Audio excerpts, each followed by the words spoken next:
to plug down Chornomaz, like to speak on the SSP equals RC conjecture. Yeah, all right.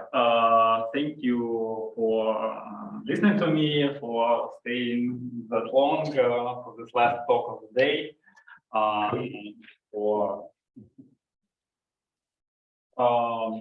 Yeah, thank you, organizers, for bringing us all together in this wonderful university. Yeah, so I'll probably get started. Let me just put my phone here so that I can see what's the time. As you might have guessed from my very first slide, the topics that I'll be talking about does not doesn't tick all the boxes in what this conference is about. So we are absolutely not going to be speaking about Boolean algebras, universal algebra, and set theory. It is tangentially related to topology, but this won't be elaborated upon. And like when I say tangentially, like it is tangentially, like it's quite a stretch to see a topology in what I'll be talking about. But we'll have lattices. We'll have like a lot of lattices, and basically the problem itself is a lattice theoretical problem. Moreover, it's like a combinatorial problem, so all the lattices that I'll be talking about, they will be like in a way simple. So everything I'll be talking about will be finite, right? So that's somewhat atypical for this conference to speak exclusively of finite things, but in combinatorics, it's sort of like more often than not, everything interesting is happening in finite setup, and then you probably can extend it to infinite, but it's typically not that hard. So we are concentrating on a finite setup, so all our lattices are finite. Everything here is finite. Okay, so probably it's good to start with deciphering those like mysterious combination of letters, and we are going to start with SSP, which stands for Tower, Shalah, and Palace. Shalah. Okay, and despite so that's a lemma, and despite the fact that it has Shalah in it, which is like something to be afraid of. When you hear Shalah, then probably it's gonna be like something very hard.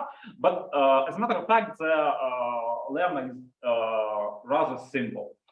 And also sometimes it's called just sour lemma, sometimes it's just sour Shalah, and like the chain of attribution here is rather complicated. So for the purpose of this talk, it will be sour Shalah and Perles, and I'll just say SS.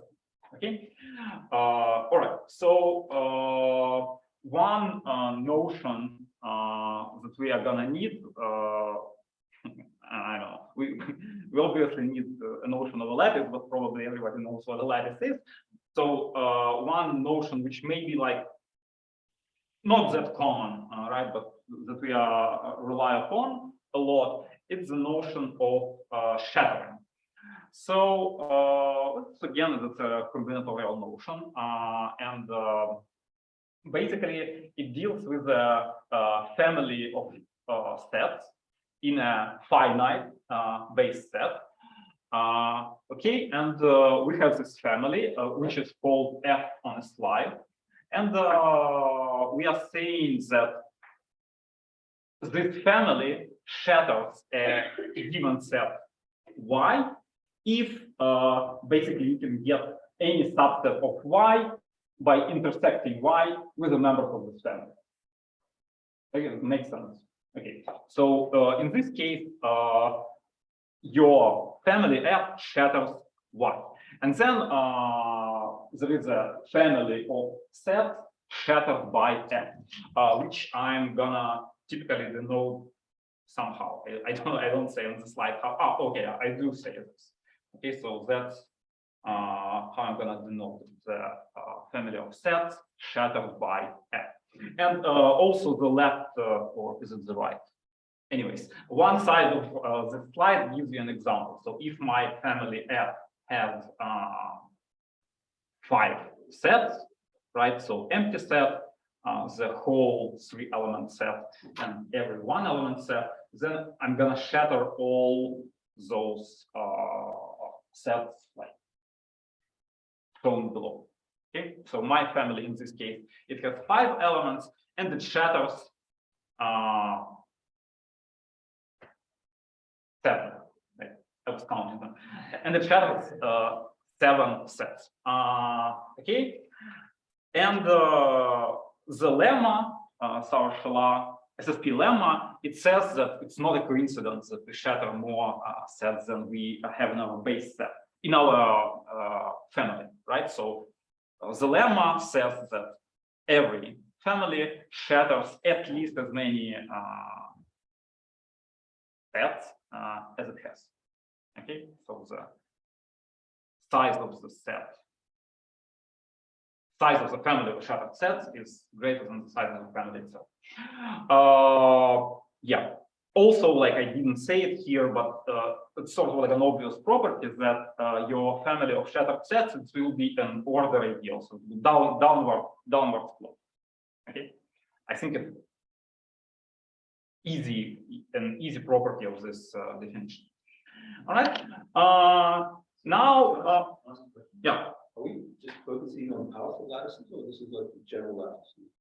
That's a great question. That's my next point. Okay, so as was sharply noticed, basically the definition of shattering, it relies on our possibility to take intersections, but intersections, they are just meet in a lattice, right? And so effectively, we can say that SSP lemma, we can we can at least reformulate the definition of shattering, but not in terms of subsets, but in terms of subset in a lattice, right? So just by exchanging intersections with meets, we can define what does it mean for a subset of a lattice to shatter an element.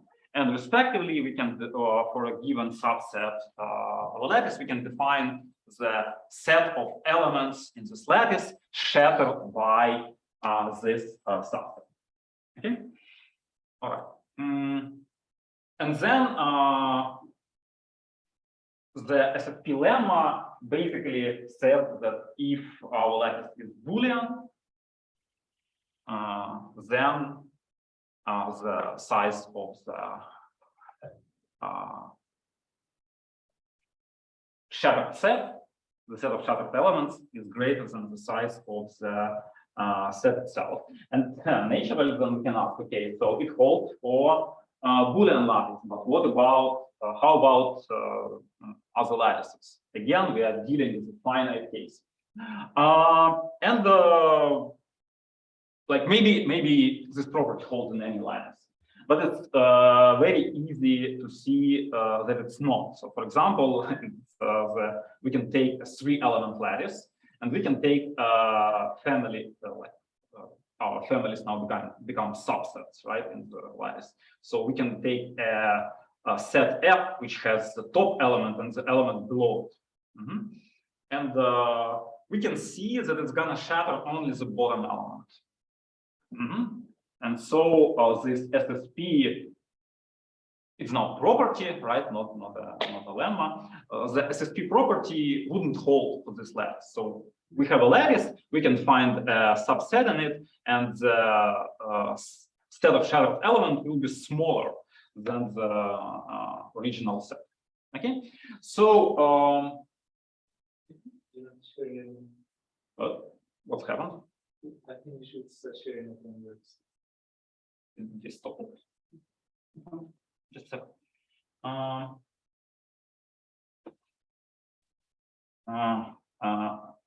I beg your pardon. I think my connection just yeah. Okay. I was just kicked out of the Wi-Fi. Just a sec. Open.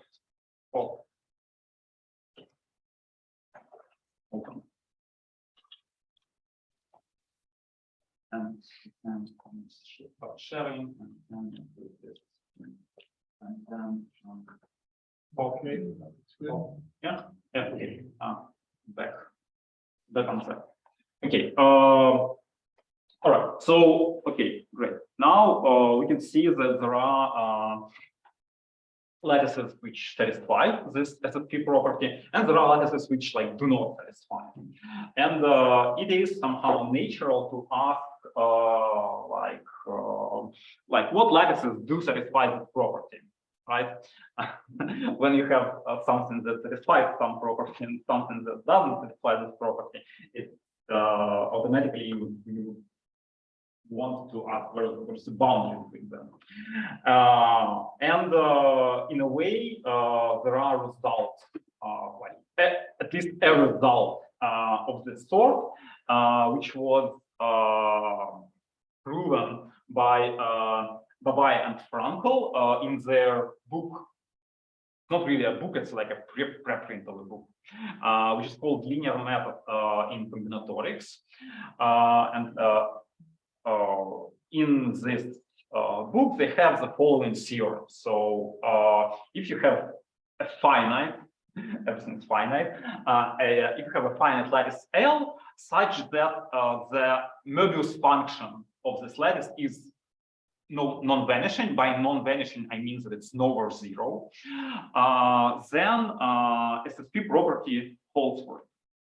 Okay, so you might know what is a Möbius function. You might not know. It wouldn't be like that important because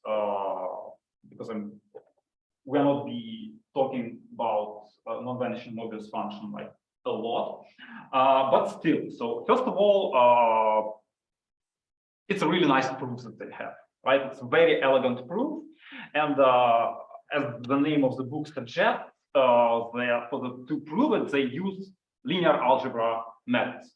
And by this, I mean that they take a lattice, take a set in this lattice, and then they associate certain vector space to this set. This set corresponds to a basis, and then they found another basis which corresponds to the set of shattered elements, right? And because it also a basis and should have at least as many elements as the basis with which you. So like it's really neat and relevant proof. And like for example, you can see that we have this our 3-element interval lattice, and as you see, the Möbius function of the whole lattice is 0. There are different ways of showing what a Möbius function is, but the Möbius function of a 3-element chain is 0. The Möbius function, for example, of a Boolean lattice, it's an alpha, it will be plus or minus 1. It sort of corresponds to inclusion-exclusion principle. But like there are other lattices, for example, for the classical diamond lattice, the Möbius function also non-vanishing, right? The Möbius function of the whole lattice is 2, which is not 0. So, for example, M3 is also SSP. Okay, but the 3-element interval is not. Okay, so that is like a really, really nice proof, very like cool. And before I'm gonna tell about the problems with that, let me notice that like there are many lattices which have a non-vanishing Möbius function. So classic example, and probably the example maybe at which they aim, is geometric lattices of flats of matroids. They are very much studied in combinatorics, and there are like a lot of like fancy lattices of this sort. Yeah, and there is like a classical result that geometric lattices, they have an unvanishing Möbius function. So all of them satisfy SSP property. Okay, but Now, the problem with that proof is that it's obviously sort of like incomplete. Incomplete in the sense that you can more or less easily find the lattice whose Möbius function is vanishing, but which satisfy SSP. Okay, and here's an example of this lattice. So you just take Boolean lattice with 3 atoms, then you just add 1 element on the side. It's easy to check that the Möbius function of the whole lattice would be 0, but it's also elementary check that it is SSP. Okay, and actually you can try sort of play around with the proof, try to strengthen the way they prove their theorem, and you can strengthen it a little bit so that lattice like this would actually be covered by that, but then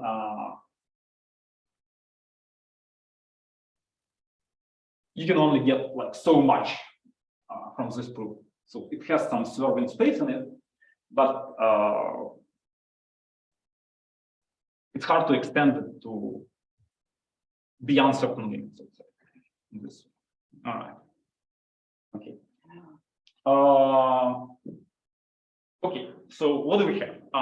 We have this SSP condition, and then we know that a non-vanishing Möbius function, NMF condition, like implies that, but not like entirely. So there are SSP lattices which are not NMF. Okay, so maybe we can find a better class, better candidate for this SSP class. And there is such candidate. And to actually, sort of maybe what's the logic behind choosing this candidate is as follows. So as we saw, for 3-element intervals, 3-element interval is not SSP. Okay. And also, if you think of it, 3-element interval is the simplest lattice that does not satisfy NMF, right? Like because 2-element lattice, 2-element interval has no vanishing Möbius function, and like, okay, what's a little more complicated than a 2-element interval? Well, it's 3-element interval, and for it, the non-vanishing Möbius function condition fails. And at the same time, and consequently, because Möbius function only depends on the interval, so every lattice which would contain a 3-element interval would also fail to be NMF. Okay, and then it turns out that actually having a 3-element interval is also like an abstraction for being for satisfying SSP. Okay, so if your lattice has a 3-element interval, then it's very easy to construct a subset in this lattice, which would shatter smaller number of elements that it has. Okay, so having a 3-element interval is a very simple abstraction to SSP property. Okay. And then it turns out that this condition of not having 3-element intervals, it is actually like a known condition, and it has a very like simple alternative definition. So it turns out that in a finite case, your lattice does not have a 3-element interval if and only if it is so-called a relatively complemented lattice. So just maybe to remind, so your lattice is relatively complemented if every interval in this lattice is complemented, and it means that for every element in every interval there is another element in this interval which meets it at 0 and joins it at 1 in this interval. Or you can just write it as it is written on a slide. So if x less or equals than y less or equals than z, then there is double that, which meets y at x and joins y at z. Okay. Okay. So that's the same class. So not having 3-element intervals and satisfying relative complementation, they turned out to be the same condition. Yes. This lemma only apply to finite lattices? Yes, it is only for finite lattice. No. Yeah, everything's finite. I understand that everyone used to thinking about infinite cases, like automatically, like beat this habit. Finite, everything's finite. Yeah. So, Groups are also. of course. Yeah. Yeah. So that's the lemma by Anders Bjornar. And okay, and so the conjecture is that actually those two classes coincide. So we know that SSP implies RC, sort of contrapositively, right? Because if you have 3-element interval, then you are not SSP. Just can construct the family. And the conjecture is that they are actually equal. And of course, when I'm saying that it is a conjecture, like it seems like it's like some big bad conjecture which was formulated a long time ago. But as a matter of fact, it was formulated by my collaborators and myself in a pretty recent paper. So probably I should a little bit elaborate on first of all why maybe it's interesting. Yeah. And second of all, why it might be true. Okay. Okay. So first of all, the question of why it might be interesting. Well, I mean, interest is in the eyes of interestee.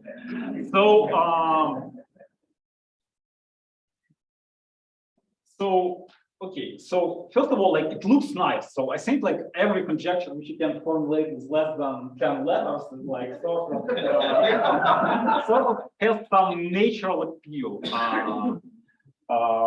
You use enough acronyms, it's not so hard. Yeah, I mean, in principle, you can always, call it conjecture A, right? And then presentation about conjecture A in lattice theory. Yeah, but it's sort of artificial, right? But of course, what I'm doing is also artificial because anyway, there are degrees of artificiality. But anyways, so both classes, they're somewhat natural. So SFP is okay, so in case of Boolean lattices, it's a very known and useful sort of lemma. It's also related to notion of VC dimension, Vapnik Chervonekh's dimension, which is also very useful. And basically, this SFP lemma is some sort of non-uniform version of Vapnik Chervonekh's. So sort of a natural thing to explore. Moving it to the lattice setup, arguably maybe questionable. So as I was saying, there is the result of Bavai and Frankel, which basically proved something along the way. So they, at least that's where I felt the formulation of the question in the lattice setup. It's also very natural, but somehow I never tried doing it myself. It's actually very interesting when you see people doing something very natural. You're starting asking yourself why haven't I thought of that before? All right. So okay. So but anyway, so they did it, and maybe we can see what was their reason. So because that's a proof in the book, you open a book and see if they write something about why are they doing that. But unfortunately, it's not really a book, but that's a preprint of a book. And that this lemma, it appears closer to the end, where some big gaps starting to appear in this preprint. So from the looks of it, they did it simply because they can, and also because it's like, as I was saying, the proof that they have, like it's really like elegant proof. So maybe because the book is called Linear Methods and Combinatoric, they want to illustrate how those methods works. So, but also, as a matter of fact, you can find some combinatorial theorems which have been like studied in, let's say, Boolean lattice setup for families of sets, but then they were extended to some classes of lattices using some similar approaches. One example of such lemma is the so-called Frankel-Wilson theorem, which is like some combinatorial theorem. I'm not going to be talking about that, okay? But using a very similar proof to this one, I think it was also Frankel and somebody else. They proved it for geometric lattices. So geometric lattices, they are like naturally interesting for combinatorialists. Okay, so at the very least, there are some motivation about studying this question for lattices, even if by analogy. Okay, so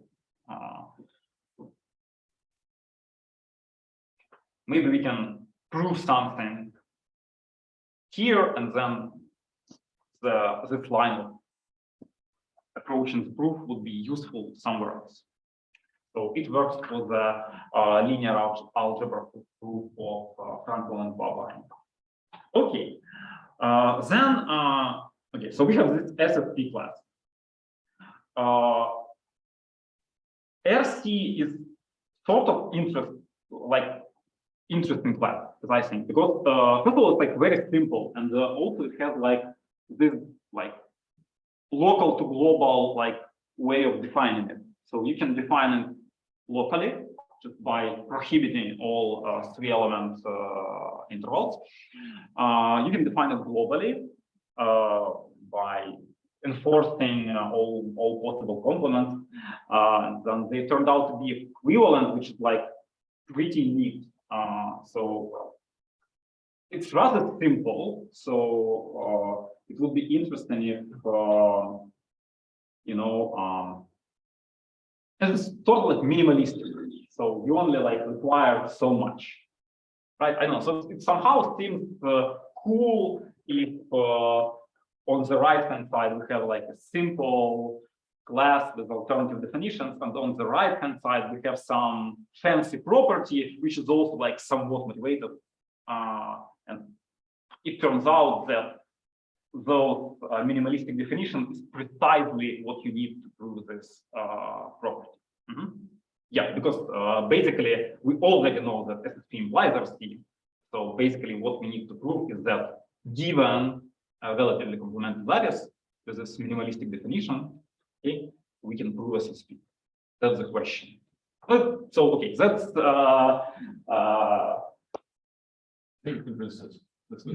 yeah, okay. Because I actually like ran out of arguments. If you're not convinced by that point, then probably I should leave. Which I will do in half an hour anyways. So yeah. Now okay, that's a great slide. Well, let's stick with this one first. I just added some empty pages in case I need to draw something. So and also maybe to artificially increase the number of pages. Why it might be true? Well, also there are like some stupid reasons. The first stupid reason is that, like, you know, we tried constructing a RC lattice which wouldn't be SSP, and we failed. Huh? If it's a proof. It's a proof of what, though? It can be a proof of the fact that, like, you know, I'm very stupid. It's only my students proof. trying to get to. You can try this technique. It's nice. It's a nice way of doing it. Anyways, I was trying to stick to the old ways, like present a mathematical, which I so far failed to do. But anyways, second of all, apart from like this beautiful line of argument, right and fail, it's also like it would be very nice if it would be true, because just as I was saying before, RC is like nice minimalistic class, and like it would be nice if like some fancy property would fall from it, which is like very non-obvious why it should. So that's the second argument. Like the first argument we cannot prove otherwise. The second argument we would like it to be true, and then maybe something that I'm gonna talk about a little more is that at some point we becomes I, because all my co-authors had life. So you can get some progress, right? You can start proving it and maybe not get the full result, but get like some limited results. Okay, so that's what we're going to talk about now after we see this beautiful empty page. Okay, so all right. Should I go on? I don't know. Maybe there are some questions so far. Just as a reminder, everything's fine. Okay, so we are now trying to do something about that. So and again, if it is SSP, then it is RC. We know that much. So now the direction that we want to take is that let's have a finite, relatively complemented lattice, and let's. Okay. So the arrow in my header actually goes into the wrong direction. Yeah. Yeah. SSP-RC is like a node. Okay. So we need to go into the other direction. So we take a relatively complementary lattice and we try to prove. Well, we want to try to prove SSP, but maybe we can prove some relaxation or something like that. Okay. And now the question is like, how do you relax it? Well, to prove SSP, you need to take any subset of the lattice, and then you need to construct what? No, I'm just Oh, thinking, sorry. I'm trying to park the. Okay, yeah. I'm gonna talk you through this in a moment. So we need to take an arbitrary set in our lattice. Then we need to construct a set of the elements that this set shatters, and then we need to compare them, and then we need to check that for any choice of a set, it will shatter enough elements. Okay, so what we can try to do is, well, okay, we cannot prove it in full, but maybe we can try it in some simplified cases. And by simplified cases, like what can we look at? Well, first of all, we can take some special subsets, not arbitrary subsets, but some special subsets, and try to do something about that.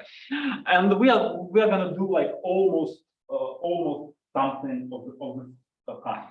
But instead of considering some special subsets, we are gonna consider some special set of shattered elements. Does that make sense? Okay, so at the very least, we know that the set of shattered set is an order ideal. It's downward sloped. Okay, so we don't need to check like any arbitrary sets. We only need to check order ideals. And for order ideals, we can, for example, start with order ideals generated by one element, for example, right? And then maybe we can do something about this one element case, and then we go ahead and try to prove this something in case when there are two elements, our order ideals generated by two elements, and so on. Okay. That's an idea. And what we are going to do, we're going to do like almost that. Except instead of considering, so in this particular example, instead of considering order ideal generated by one element, we will consider an order ideal whose complement, which is order filter, is generated by one element. Okay, so suppose we have a family. I'm still calling it family, but now in the lattice it's just a subset of the lattice. Okay, suppose we have a subset of the lattice such that if there is a minimal element not shattered by this set. Okay. Okay, let's call it X. Right? Actually, have the same. So suppose we have a minimal non-shattered element X. And then because X is not shattered, so let me remind you what shattering means. Shattering, it means that we can obtain an arbitrary element below X by meeting X with some element in M. Okay, so if X is not shattered, then there is an element Y below X such that Y cannot be obtained as a meet of X and F. Okay, as long as there is such Y, we're good. Okay, so let's fix X. Let's take some Y below X. Okay, so in this case, we are saying that X is not shattered through Y. Okay, maybe there are other elements. We don't care. We just need one. Okay, and then as it turns out, there is like a maximal family which does not shatter X through Y. Namely, it is the family of all elements which meet X at something other than Y. Okay, right? So basically, all elements except those meeting X at Y. So this guy, I'm gonna call it CX. Okay. So my F is this. I can assume that my F is this, right? Because I cannot take anything like bigger than that. And which elements are shattered by F? Well, at least everything above X is not shattered. Okay, maybe it would happen then that if I fix my X and my Y in some like very particular way, maybe it will happen that some other element will also be not shattered, but I don't care. Okay, and then basically, if I call this order filter generated by X SX and this guy by CX, then in order to prove SSP, it is enough to prove that my C, which is CX, is greater or equal than S. It should be somehow obvious from that. Okay, so I don't know, should I elaborate on that? We are basically going from the set to their complements, right? So to prove that the set A has at least as many elements as B, then I need to prove that the complement of A is smaller than complement of B. And essentially, that's what happens here. Okay, so let's sort of flip the tables. But then it turns out that if I have a unique X, then basically sort of it holds by the definition in a way because of the next slide. So again, my S is everything above X. My C is everything which meets X at Y.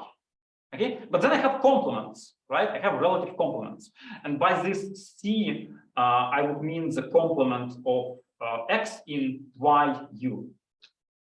Okay, so to an arbitrary element U above X, I put into correspondence this C of Y, X, and U.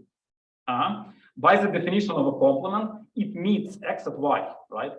And it also joins X at U. Okay, so the first property is that it meets X at Y.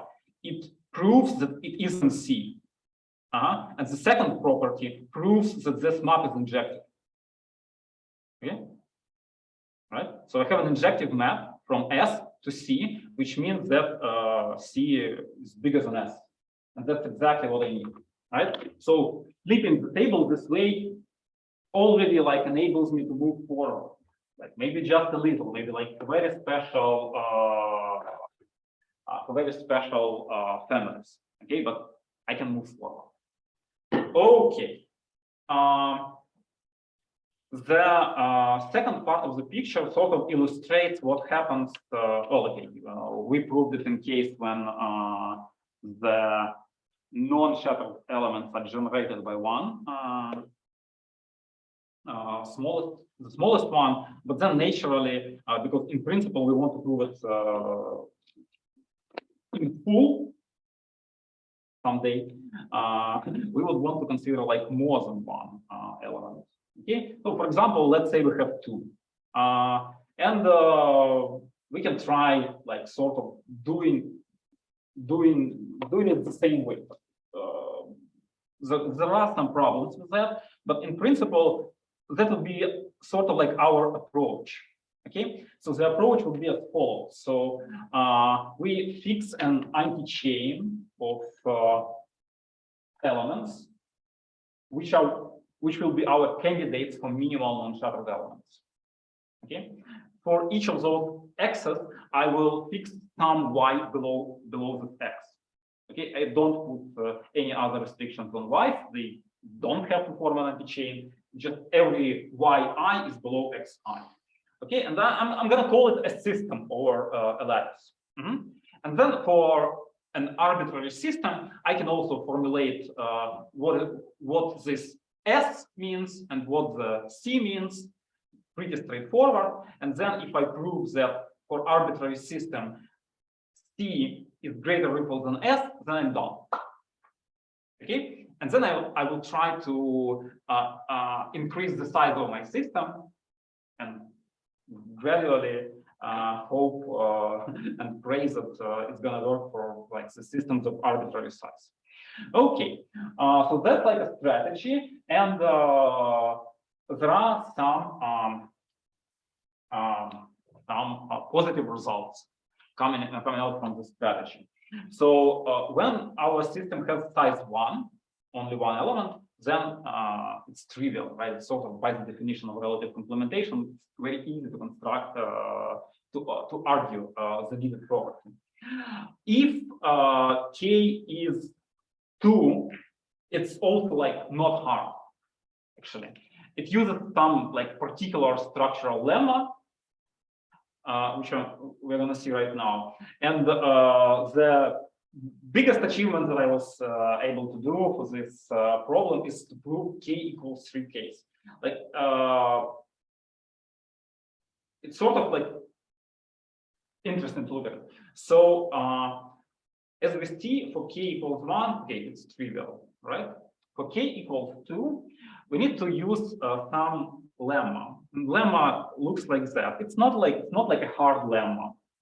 And again, I'm assuming that my lattice is relatively complementary.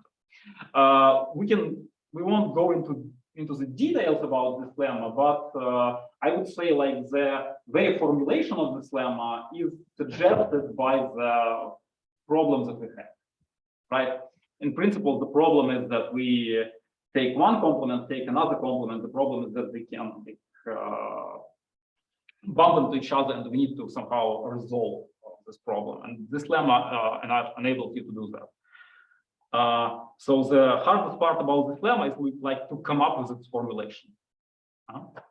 The proof is easy, and then with this lemma at hand, it's very easy to prove K equals 2 Ks. Now, and the K equals 3 Ks, it's also true. And what's interesting about that is that effectively, you only need those two properties that we already use. Of course, it's like, like, what do you mean by you only need those two properties? You are in a relatively complemented lattice. So basically, a relative complement is the only properties that you have. But then, like, for example, the second property follows from it, right? But as a matter of fact, we have a way of formulating it rigorously. We have a way of abstracting those two properties in some weird way, which we're going to talk about a little. And then there is like a horrible combinatorial argument which shows that it's going to work. Okay, so let's go to see some horrible things. Here we are. So in order to prove this k equals 3 case, instead of considering complicated objects like relatively complemented lattices, we are going to consider this like simple graph, which is like so simple, we don't have time to actually define what all those things mean. But sort of informally, so it's going to be a bipartite graph, who will have like black and white vertices. And black vertices, they are gonna track the elements in S. And S, the elements above some of the some non-shattered elements. Okay, those elements will become black. White elements, those are elements in C.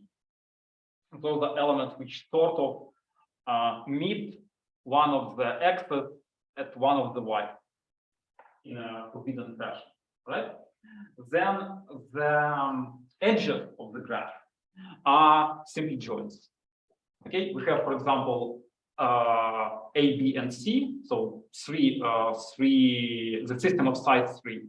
XA, YA, XB, YB, XC, YC. Okay, and my white element, it's in C. Okay, and then I join it with, for example, XC. Right? Let's maybe take a look here. So I have a white element.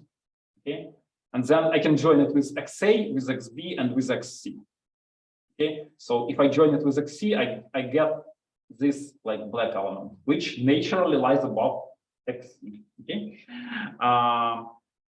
and then, for example, I can get the same element by joining with A and with B.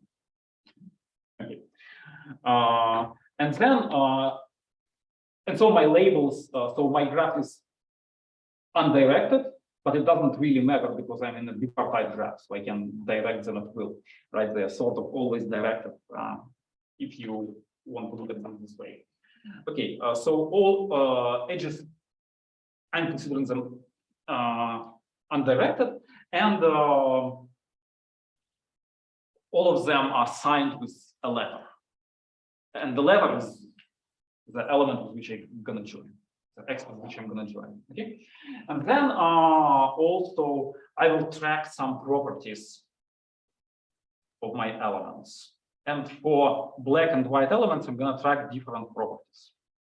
Okay, for black element, for element in S, the only thing that I'm going to track is above which axis it lays. Okay, so for example, I have element with a type ABC. It means that it lays above XA, above XB, and above XC. Okay, and for white elements, I have types which track like a little more.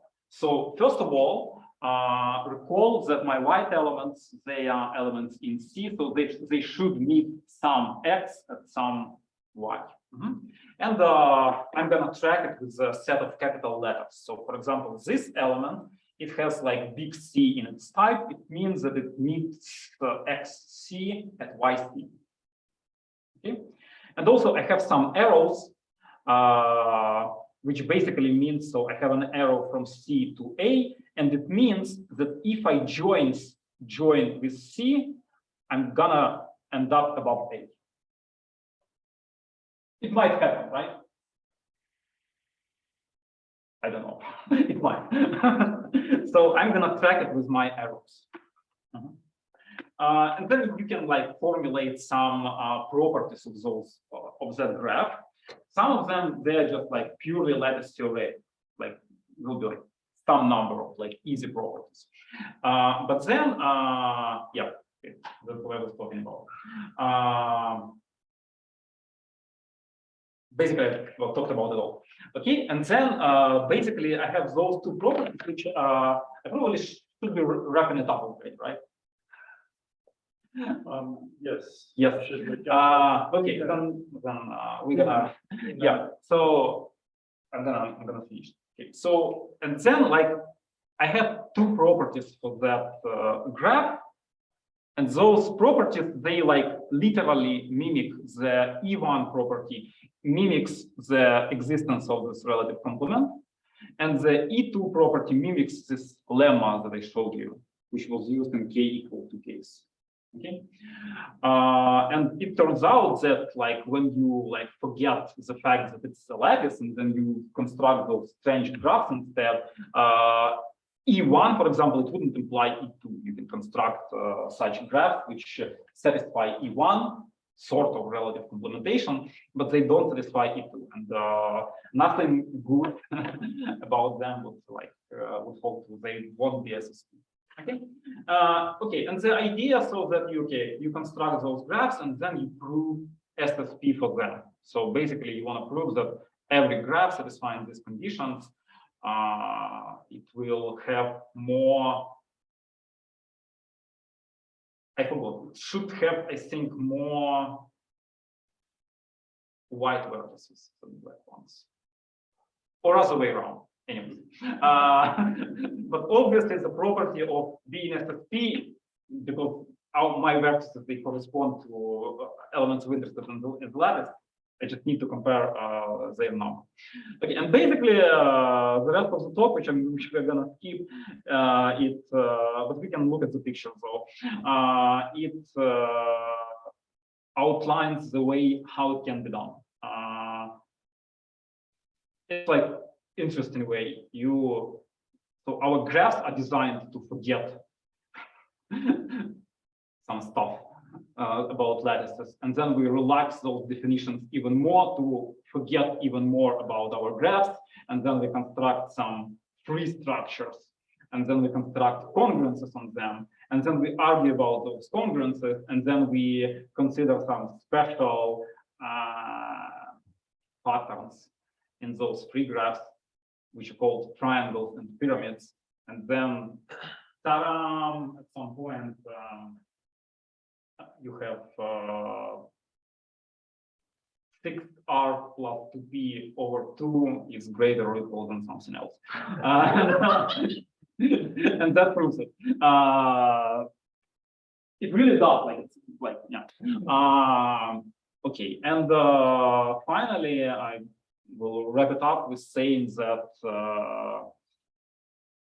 this approach, it turns out that it works for case equals 3, and it probably doesn't work for k equals 5. And not only it doesn't work, but the like counterexample which you can construct for k equals 5 is like super simple, right? And naturally you can construct them for larger cases. But it also, like this graph approach, it's sort of like flexible, because basically you can construct your graph quote unquote counterexample, and then you can start to think about like, okay, what lattice should correspond to it? There are like some methods of constructing lattice, some loose sense corresponding to the graph, and then can turn out at some point you notice some properties in the lattice which you can then translate back to your graph setup, strengthen your graph setup, and maybe prove it in the strengthened setup. So that's actually like some iteration which I did something like 15 times during when I was constructing the proof, and respectively the definition of the graph is rather complicated, so it sort of evolved in time. I don't know. Do you want time for questions? Yeah, I think I'll end here. Yeah, thank you for your patience. I think it was hard.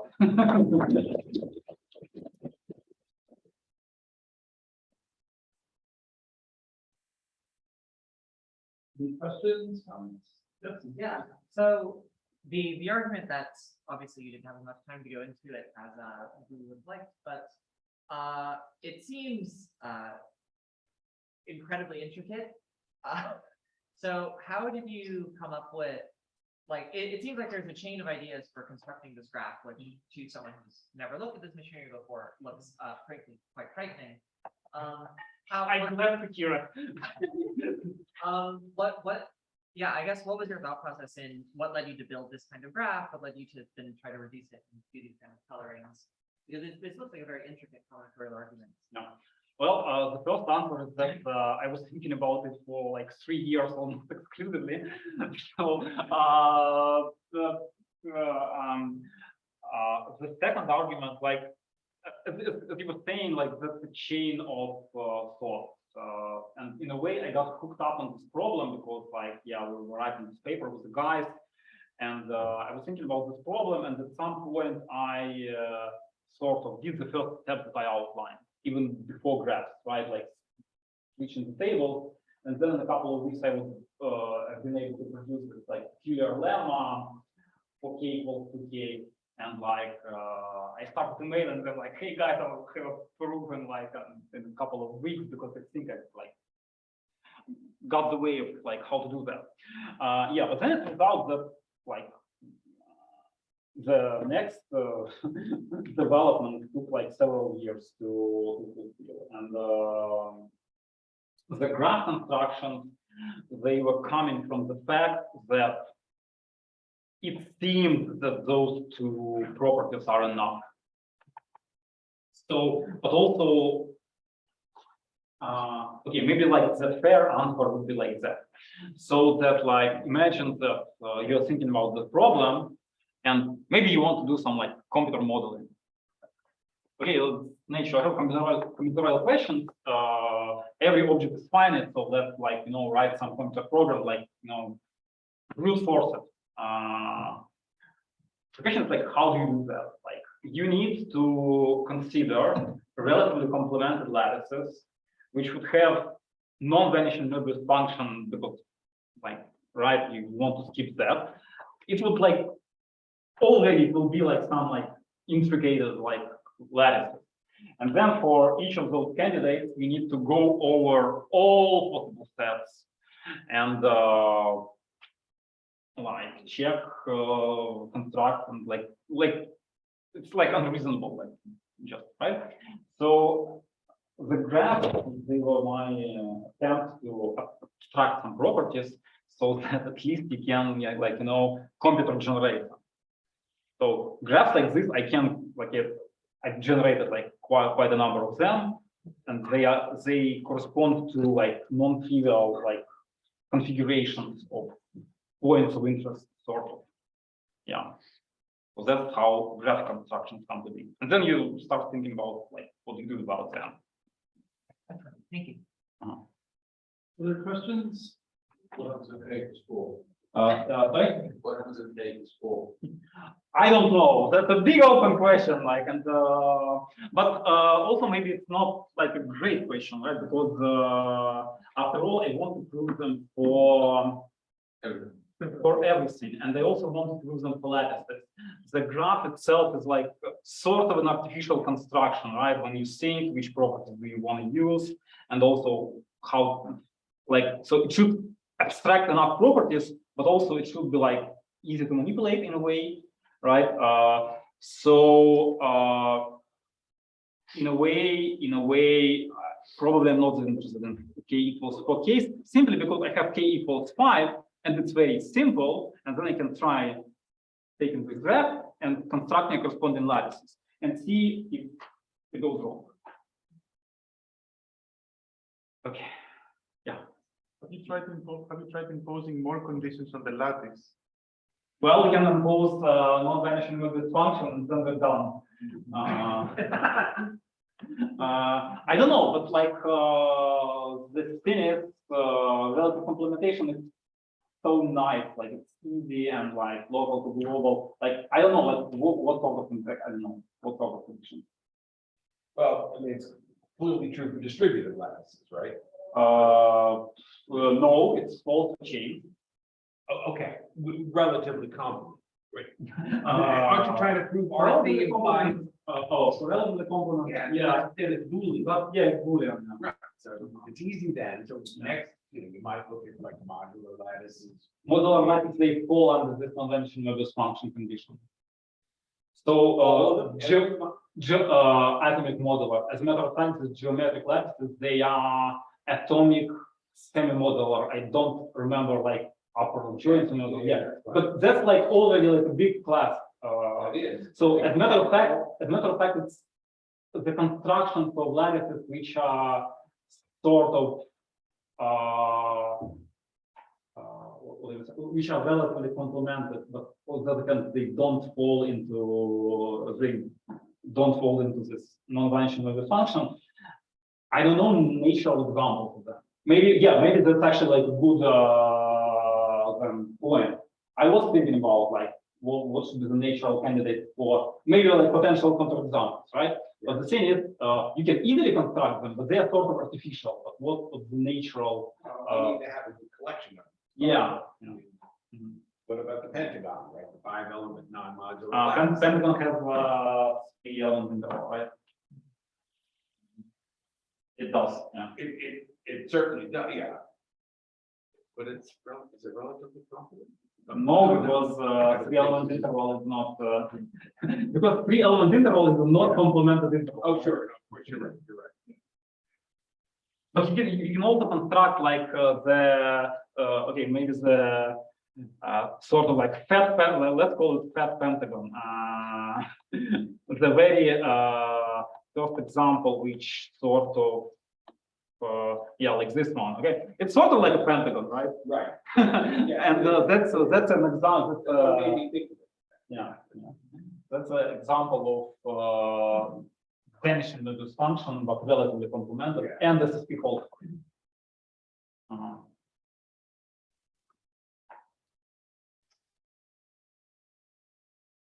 All right, I should go. Thank you. I'm logging in.